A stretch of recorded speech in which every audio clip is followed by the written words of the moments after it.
偏头痛是一种反复发作的头痛，而且痛痛位置并无局限伫头部倒一边，伫后脑也就是安那棍拢有机会会发作。除了头痛，患者佫可能会并发晕眩、恶心呕吐、惊光、惊吵、对气味敏感等症状。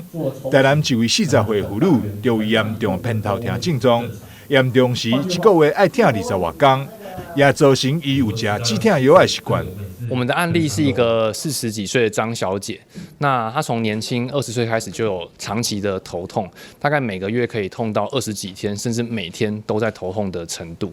那来我们门诊的时候，她的止痛药服用的频率非常的高，甚至可能是家里或包包都随身备着一些止痛药备用这样。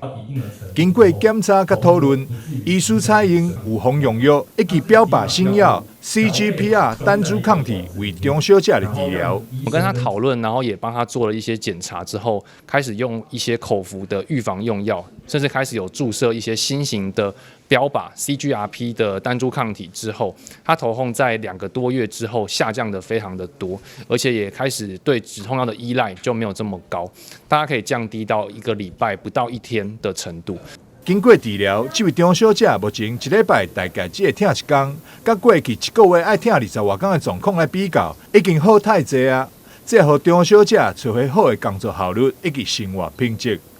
台南新闻张硕维采访报道。